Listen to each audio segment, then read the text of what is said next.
Alexandra Zag, do you take the Lorenzo Isidro to be your wedded husband? Nilapitan ni Gwen si Sandra pagkatapos siyang make-upan na sinabihan ng ate niya na araw yun ni Sandra dahil siyang ikakasal na kung makita lang niya ang daddy nila habang nasa labas at nagkaantay ay halatang umiiyak na ito dahil yun ang araw na papalayain na ni Matt si Sandra kaya magiging emosyonal ang lahat na pati si Gwen ay mangiyak-ngiyak na din. Giniit naman ni Sandra na hindi siya papalayain ng daddy nila na hindi niya maipaliwanag kay Gwen kung ano ang ibig niyang sabihin. Habang pinagmamasdan naman ni Rose ang reception ay saktong pupunta na doon si Renz kaya sinabi niya at tinanong niya si Rose kung natatakot pa ba ito kay Franco. Giniit ni Renz na puro salita lang si Franco na wala siyang mapapatunayan dahil wala siyang alam pero malakas naman ang duda ni Rose na may alam na si Franco. Sinabihan ni Renz na wag na siyang kabahan at matakot na maging masaya na lang siya para sa kanila ni Sandra. Nang saktong magsasalita na si Rose ay dumating si Matt na binati pa niya ang binata. Sabay pinaalala niya na merong pangako si Renz na dapat niyang tuparin dahil babantayan nila ni Rose ang lahat ng galaw ng binata. Nang nagmarcha na si Renz ay tuwang-tuwa ang mga magulang niya na nakangiti naman ang binata habang naglalakad ito sa aisle.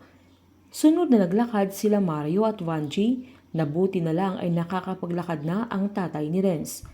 Sinundan nila Dante at Elsie, mga ibang ninang at ninong at sumunod ang mga secondary sponsor. Nagawa pang makipagtitigan ni Gwen kay Jerry na medyo nainis ang kanyang mami sa sandaling yan. Excited ang lahat nang makita sila Matt, Sandra at Rose sa kanilang paglalakad sa aisle at bago maunang maglakad si Matt at Rose ay hirap si Sandra na itago ang galit niya sa sandaling yan. Nakahawak pa si Rose sa braso ni Matt habang naglalakad sila na sobrang kinainis ni Christina pero pilit niyang tinatago. Sa paglalakad ni Sandra ay sa kanya lahat ang atensyon habang nakangiti si Renz na naghihintay sa altar. Habang naglalakad ang dilaga ay naalala niya ang pagtawag ni Franco sa kanya kung saay sinabihan siya ng binata na kung sigurado ba siya talagang itutuloy niya ang kasal. Galit na galit si Sandra at sinabing hindi siya aatras dahil parte yun ng plano niya sa paghihiganti niya kila Rose at Renz. Sa araw ng kasal ni Sandra na sana'y punong-puno ng kasiyahan ay mapapalitan ng lungkot at pagkamuhi.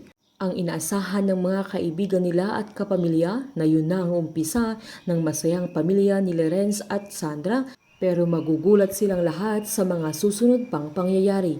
Ang masaya sanang kasal ay magiging nightmare kila Rose at Renz. Painit ng painit ang mga tagpo, sabay-sabay po nating subaybayan ang advance episode ng Unbreak My Heart dito po sa aking channel. Patuloy lamang pong manood at mag-subscribe para ma-update po kayo sa mga susunod na episode. Marami pong salamat.